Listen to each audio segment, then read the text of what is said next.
So a couple of things here. I turned back 201 and 202 in class, so I'm still grading them online. The one thing that I want to emphasize about both of those problems is the approach you take. I mean, there's a lot of different equations you can use, really a lot, but there's a few different ways you can approach this. So like 202, for instance, I mentioned this before, but I saw it pop up in the homework, so I just want to mention it again. You know, this is a biaxial problem, so what you would want to do, of course, would be to write down sigma x, sigma y, and tau xy. And then, being as this is a principal stress problem, you have to find the angle. So you use this formula here, and go ahead and run that, and that will tell you the angle at which one of the principal stresses acts. Okay, so that's the first thing you would do on this after you wrote down sigma x, sigma y, and tau xy. So that's equation, whatever it is, equation 27. And so based on that, you find that 2 times the first angle is 36.87, so the actual angle is half of that.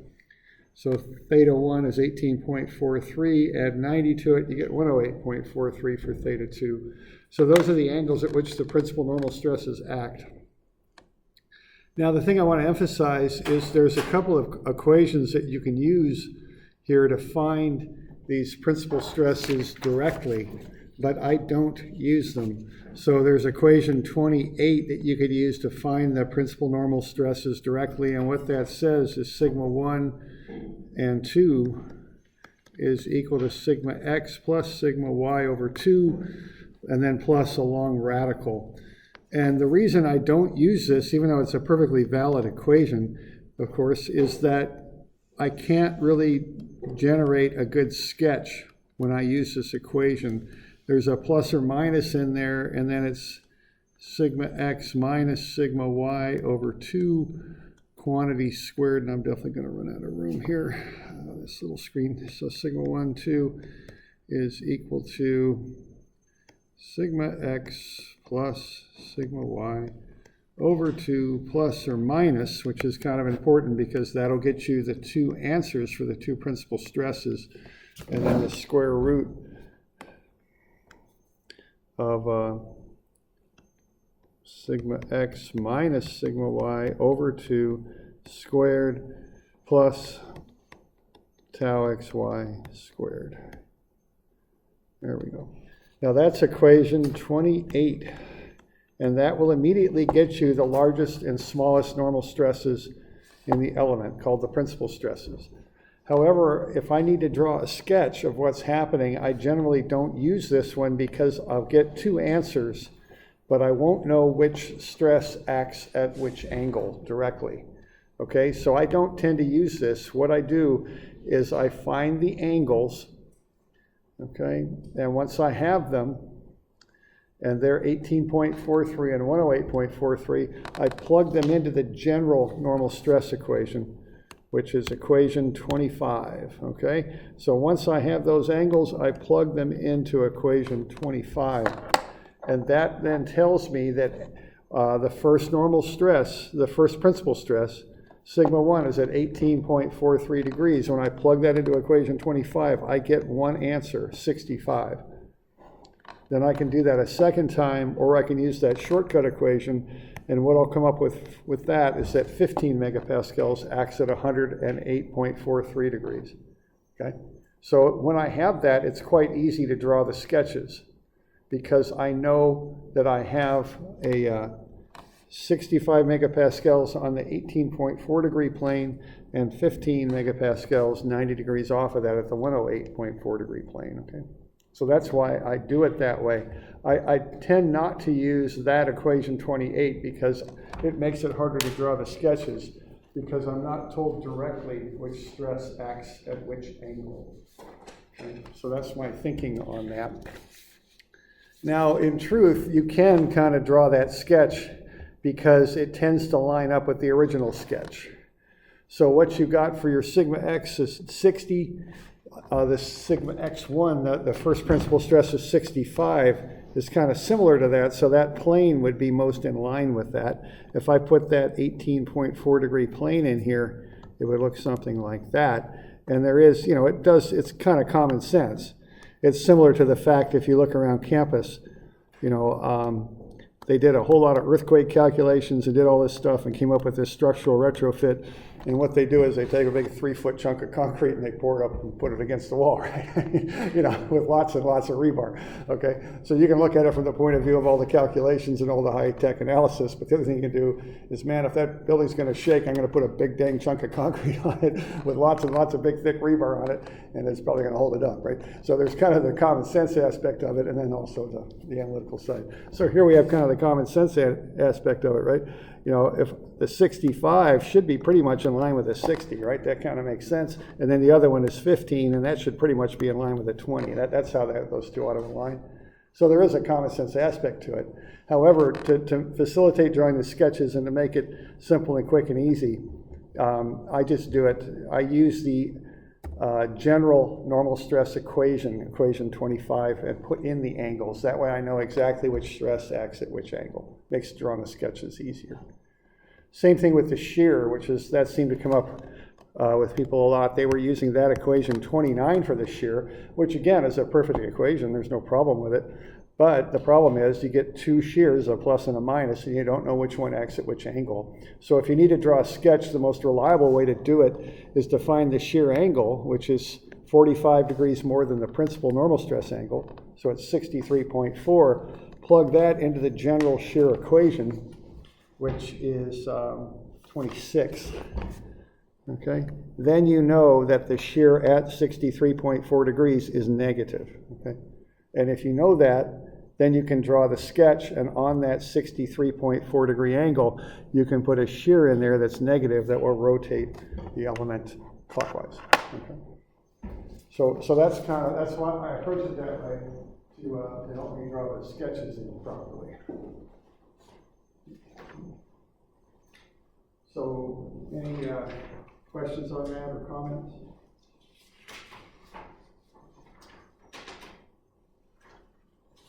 So it's a very direct, linear sort of way to get to the sketch.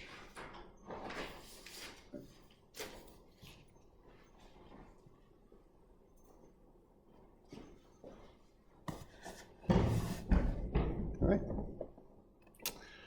Now, we have some stuff due Friday, the more circle stuff. We have that test coming up on Wednesday, plus a quiz next week. So the quiz will be available Wednesday through, I'm going to extend it out till Tuesday of the following week, because the testing center is open into the evening on Tuesday, and that might help a few people get in there.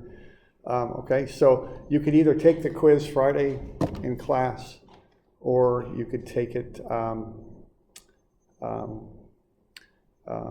anytime in the Learning Center between Wednesday and Tuesday. Okay, so we'll do it that way. So the quiz will just be a more circle problem similar to the homework. Maybe a little bit abbreviated just for the sake of saving time, but it'll be the idea that we're going to cover here in the going over these in recitation. Okay. Friday of next week. Correct. Yeah, not tomorrow. Friday of next week. Yes. Yeah. Okay. Oh, okay. Sorry about that. Yeah, it's next week. So, which is February, and I'm not sure. Is that the 5th of February? Maybe. I think. Okay.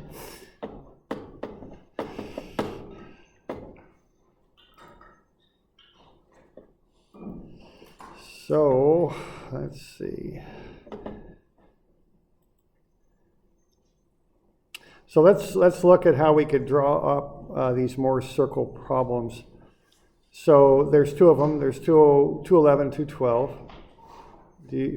I just thought I'd run through one and kind of let you do the other. Now keep in mind there are keys on page 13 of your packets, so that that's there to help you work your way through these. Okay. These are a little tricky sometimes, or I don't know, it's just a procedure that's got a bit of trig in it and such, you have to kind of figure it out. I don't know, do you want to look at one of these? Do you care which one we look at? Is there any questions on this?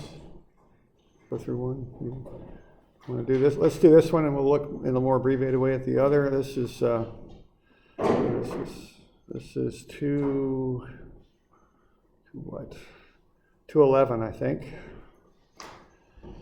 All right, so what you have there for 211 is you have an element with stresses shown there. sigma x is 60, tau xy is positive 15, sigma y is 20. Okay? And then you want to find the maximum and minimum stresses acting in this element by using Moore's circle with trig. You also want to find the stresses on planes CD and DE. Right? So if I'm doing this, the first thing I do is I draw a big circle in my grid there. I just put the grid in there to help you draw a circle. So the first thing I do is just draw a circle, and then I'm going to figure out A, B, and C. All right. So what I've got there for A is I've got 60, and then I've got 15 for shear. Now A is the stress on the vertical reference plane. That shear would rotate the element counterclockwise, so that's 60 positive 15. Okay, so A is 60 and 15. Okay, now what B is the stress on the horizontal plane, so that's going to be 20 and negative 15, because that shear stress would rotate the element clockwise. So it's going to be 20, negative 15 for B. All right, C is the average, so it's 60 plus 20 over 2 and 15 minus 15 over 2. You really don't even have to do that calculation because C is always has a 0 for the shear coordinate. And then the normal stress coordinate is 40. So these plot up on the circle as X and Y. Okay, now remember that the axes are drawn like that. Y by convention is positive downward, okay? All right, so when I look at this, first thing I do is I draw a big circle in that grid, big enough so I can kind of work with it and sketch on it and do some things on it. I'm going to notice that I've got a positive 15 for A, which means it's below the x-axis. Again, it's a little funny. And that the x value for A is bigger than the x value for B.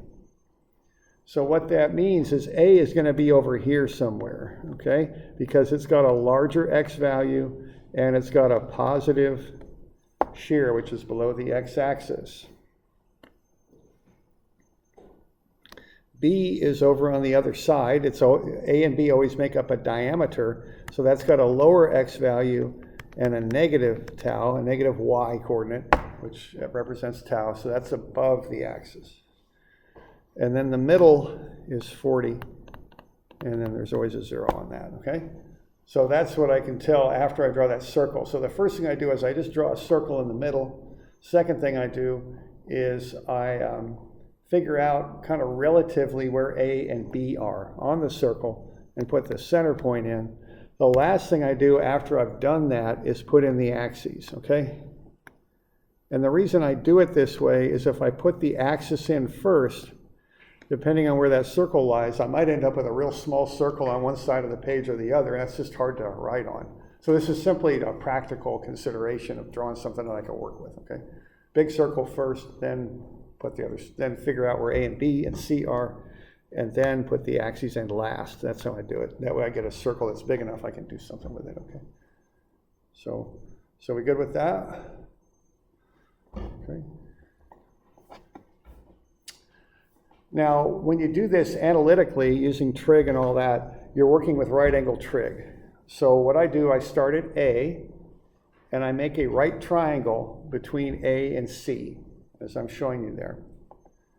So, and then I figure out the size of the triangle. I can get the two legs of the triangle. I've got 15 here, so that's 15 there, 15. And then I've got 60 and 40, so if I take 60 minus 40, I get 20, so that's the top, the length of that top X side, whereas the Y side is 15, because I'm going from 0 at C down to 15 for A. So what I've got there is a right triangle with legs of 20 and 15. And I want to completely solve out that triangle. To sort of completely solve it out, I take the square root of sum of the squares of the two sides. That gets me the hypotenuse, which is also the radius of the circle. And that's why I'm finding that. And then I do an arctan of y over x. I don't really care about the signs on y and x. It's not really that big of a deal. And I'll come up with 36.87 degrees. So now that I've done that basic information, I have a circle drawn because A and B make up a diameter, C's in the middle. And I've got the radius of the circle and that angle between A and one of the horizontal axes. Okay. I call that angle alpha, though that's not a common notation. They don't seem to do that in books much, but I just call it something, so I call it alpha. Okay. All right.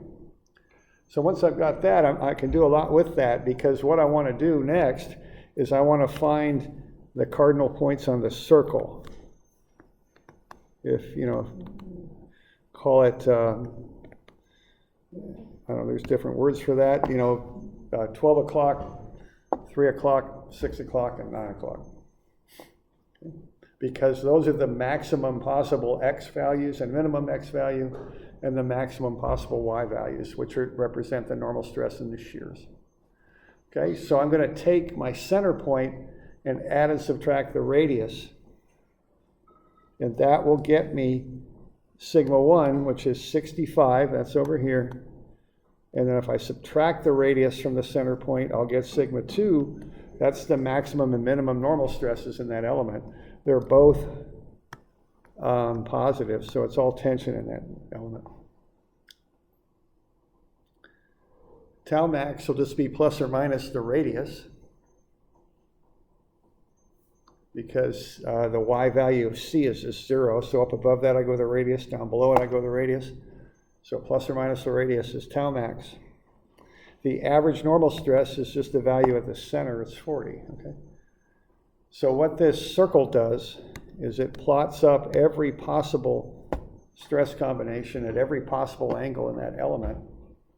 And I'm finding the extreme values, because those are often the design values. Okay, that's why I'm finding them. So the normal stresses are called principal stresses, sigma 1 and 2. And then the shear stress is tau max in plane. We're doing all right with that?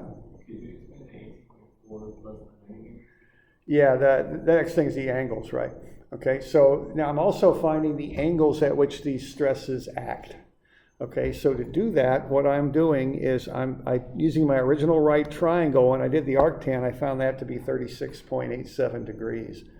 Now the circle is just a computation device, a graphical computation device that represents the equations. That's really all it is. And again, it was developed in the 1880s or whatever, because it was just simpler to do it than it was to crunch all these numbers. So we found that angle of A to be 36.87 degrees below the x-axis.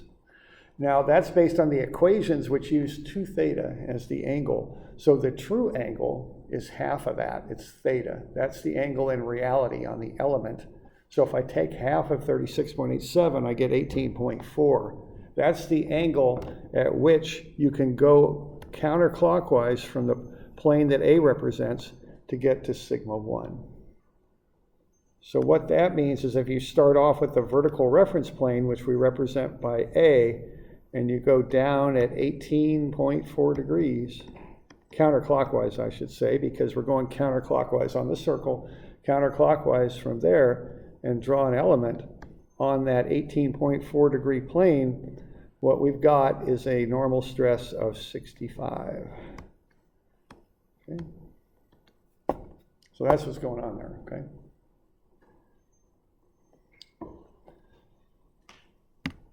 And incidentally, that's why the shear is positive down, so that the counterclockwise on the circle is counterclockwise on the element. That's why they did it that way. It was required to do it so the directions would match up for these angles. Okay.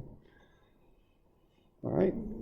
Now that gets me from A to sigma 1. If I keep going 180 degrees on the circle more, half of 180 is 90, okay? So if I take that 18.4 in reality and add 90 to it, I'm over here now, which if I want to give that an angular value would be 108.4, okay? What I've got on that plane is the other principal stress, and that's the sigma min, and that's 15, like so. Okay. Now, I didn't require you to draw these sketches, but if that's the visualization of what's happening there. So that's what we're doing with the angles, and it's all based on that original angle in the vertex of the right triangle. It gets from A to the center. It's all based on that. Okay.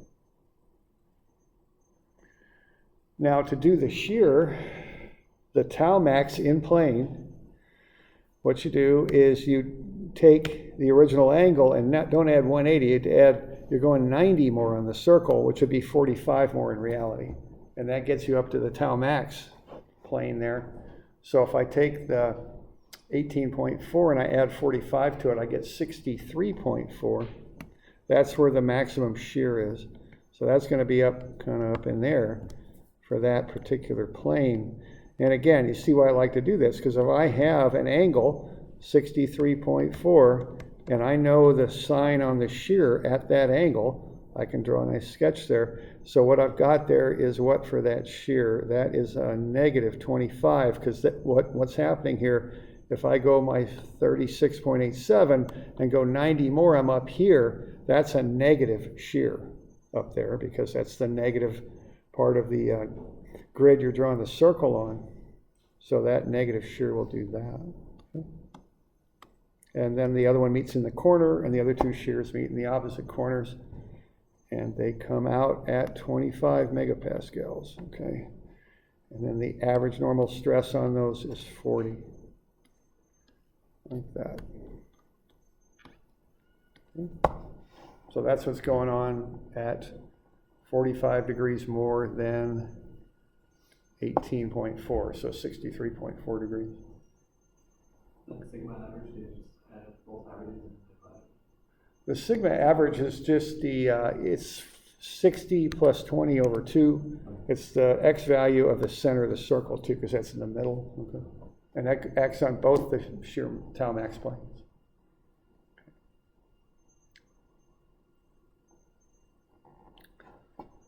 So we all right with that? All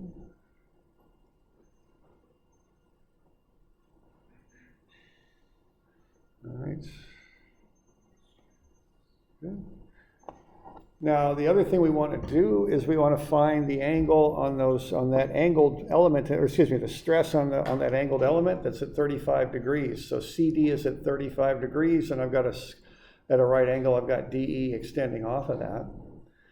Well, that's in reality, it's 35 degrees, so you double it when you go onto the circle. Twice 35 is 70. Okay. So I'm going to start at A, which represents the vertical plane, and I'm going to go counterclockwise 70. And my goal here is to come up with a second right triangle that fits into the circle. Now, the first thing I want to do is find that vertex angle for that triangle. Okay, I know I'm going 70 counterclockwise, and I know if I use up 36.87, that will get me to the x-axis. So if I take 70 minus 36.87, I get 33.13 degrees. That's the angle for that triangle above the axis. Okay? So I'm starting at A, and I'm going counterclockwise 70. 36.87 will get me up to the x-axis, so 33.13 more is how much higher I'll go up for that vertex angle on the triangle.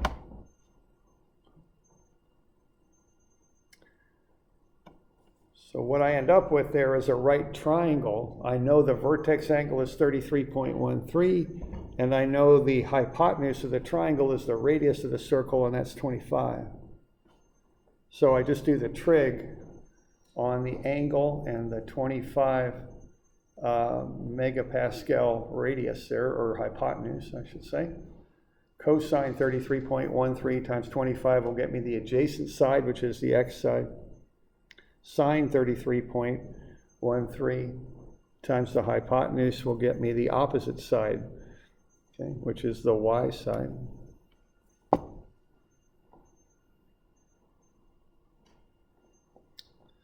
Okay. And so now what I can do, I've got the sides of that triangle. I do want to realize that the center of the triangle is not at the origin, it's at 40. So if I take 40 plus the x side, the 20.9, I'll get the normal stress at 35 degrees, it's 60.9.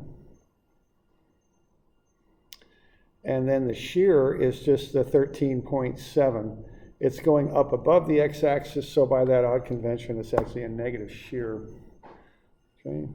So again, I'm not requiring that you draw sketches, but just to help visualize what's going on, 35 degrees. We got an element at 35 degrees on the 35-degree plane. I've got a negative shear, so that's going to come around clockwise. The other will meet in the corner. So that shear on the 35-degree plane is negative. It's like so. The other two meet in the corners. And then I've got a normal stress of 60.9 on that plane. So that's what's going on there. And the shear is 13.7 for all values of shear. They alternate between positive and negative as you work your way around that element. Okay. Then to find the shear on the other side of that element, you basically just take that line and extend it to the other side, because you're going 90 degrees in reality, so you want to go 180 degrees on the circle, twice 90. Come around there, just take it to the other side. It's the same triangle, just kind of rotate it around 180 degrees. So you're going to get a positive 13.7 for the y value of the shear. But it's not as simple with the x value because your center is at 40. So you got to take 40 minus the x side of the triangle. So 40 minus 20.9 is 19.1. So that's the normal stress on that other plane right here.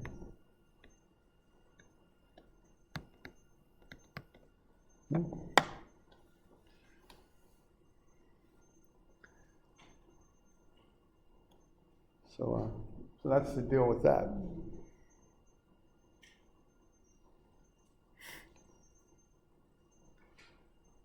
Got any questions on that? So the way we interpreted the max principal stress angles,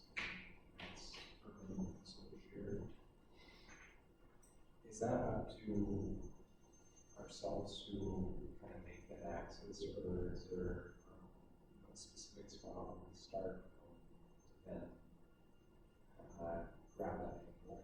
So when you say that angle, is it the 36.87 in this example, or I just want to be sure I'm answering your question the way you're asking. Yeah, this one. So for like, we got 18.4. Yeah, which is half of 36.87. Yeah. Okay, so and be sure I'm answering your question here. But so I found that angle when I did the triangle, the original triangle. Okay. Now A is a set point because A represents the vertical plane. So that's why I'm starting at A. It's where I measure from, because it's on the circle, because it's where I measure from on the element. And one thing that, just to be real clear on this is just a calculating device. It's all it is. It's not like the vertical line on the circle is the vertical line in reality. They're not the same. Point A represents the vertical line. So that's, I always measure from A, and I'm just going to measure, usually what I do is just go counterclockwise till I hit one or other of the x-axes. And I'll go that, and that's that vertex angle. It's 36.87, gets me to the x-axis, and that's where the cardinal point is that represents sigma 1. But I got to remember that the circle is based on the equations 2 theta. Reality is single theta, so I got to take half of that to get the 18, whatever that was. The 18.4 degrees. Okay? So that's where that 18.4 comes from. Now the other bit that's going on here, and then I just add 45 to that and 90 to it to get the other angles for the principal stresses. And then now for this bit, I know I want to find the stress on plane CD, which is 35 degrees from the vertical plane. Point A represents the vertical plane, so I take twice 35 and go counterclockwise from point A and identify this intersection point right here. So that's what I'm doing to find the stress on plane CD.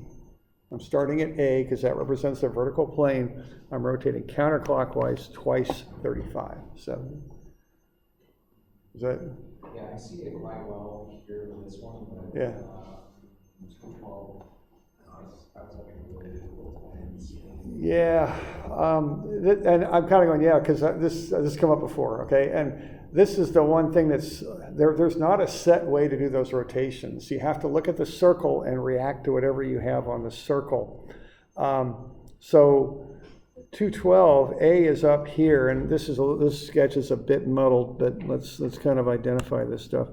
A is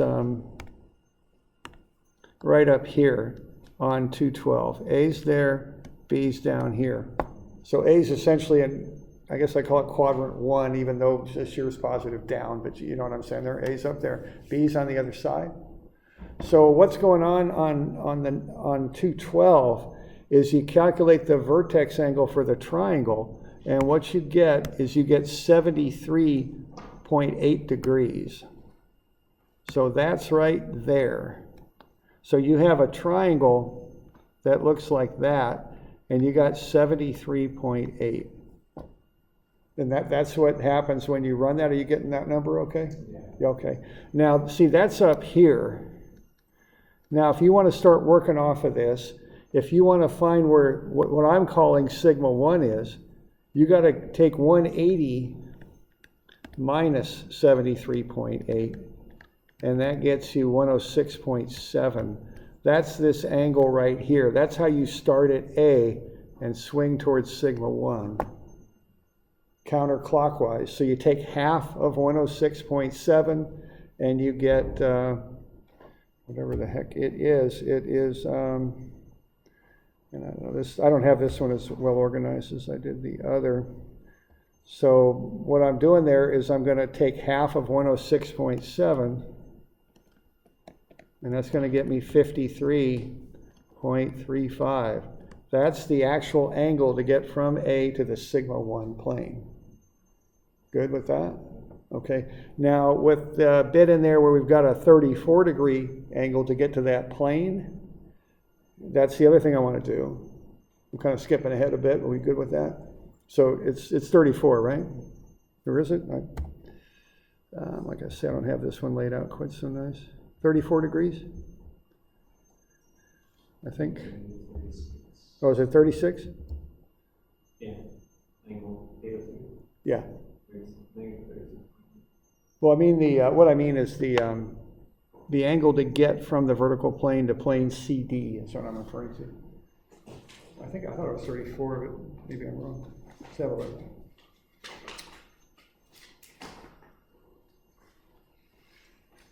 Yeah, it's 34. I'm on page 12B.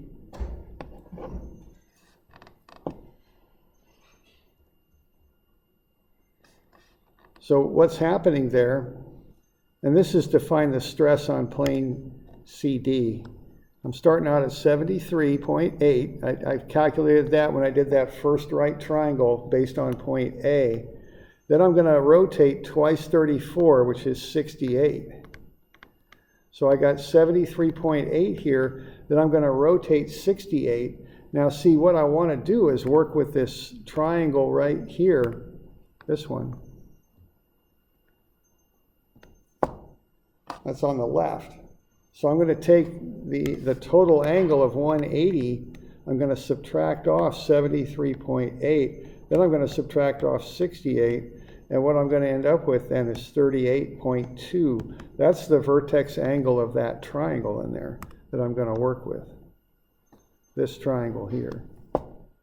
So this one's different in how it's set up from the other one. The one previous, we had an angle down here. We just swung up there. It was pretty simple. It was just 70 minus whatever that lower angle was. This one's a little trickier because you're up here at 73.8. You're going to swing counterclockwise 68. You got to calculate what's left over there.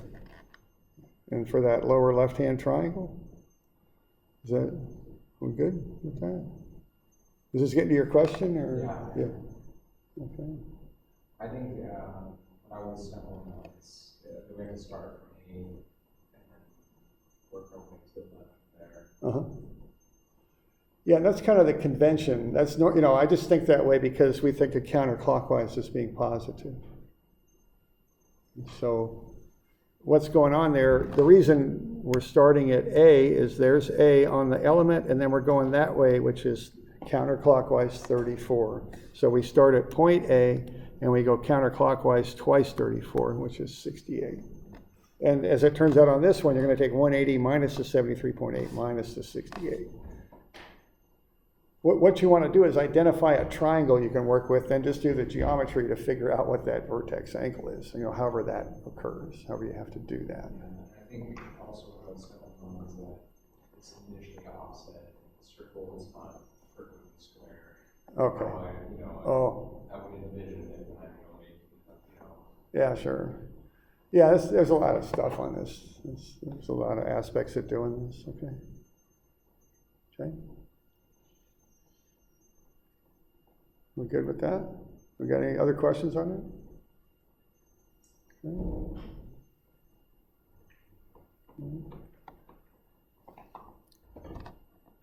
And that is one thing I'd encourage you to develop is visualization and geometry.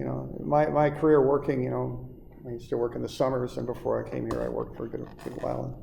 A lot, that was a very good skill. I mean, you're laying stuff out. If you're mechanical or civil, you're laying stuff out in space. You got to see it, and you want to have good geometry skills because you're a lot of the stuff. Some of the stuff you do is all this stress force analysis, but part of it is just layout, getting the pump station to fit in the building. Am I going to run this elbow over here? Do I go with a short elbow? Do I go with a long elbow? Is it going to work? Is it going to fit? And all this kind of stuff. And geometry skills are good to have, and whatever tools you can use to visualize. Okay. So we're all right. So draw pictures is always the thing to do. Okay. Let's see.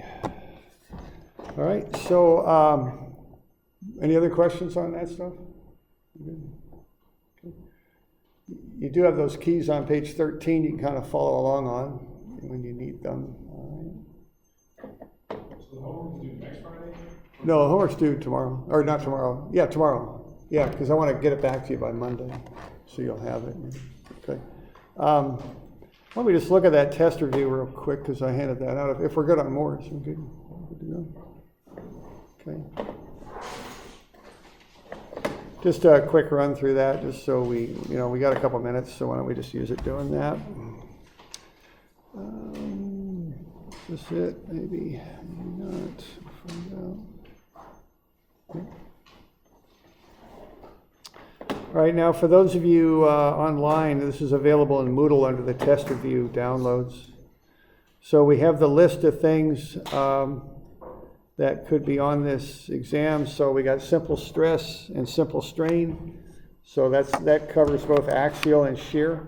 That's kind of like, remember that little block we did where I had you go through and find the deflections of the point and find the stresses and all that? What was that, page 200 or something? I can't remember.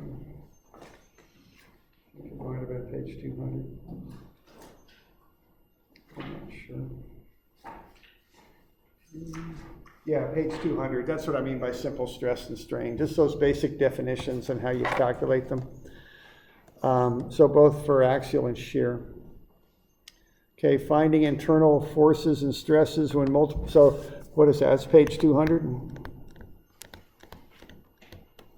Finding internal forces and stresses when multiple forces are applied. What was that? We did some homework on that, right? Where we cut stuff open, and that was the first stuff that we did. Right? So that was 102 and 103.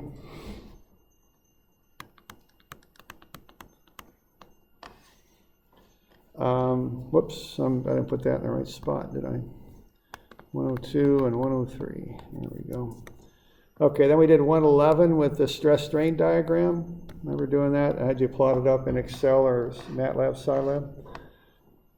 Modulus of rigidity is just G, it's like page 200 basically, or I don't know what G is.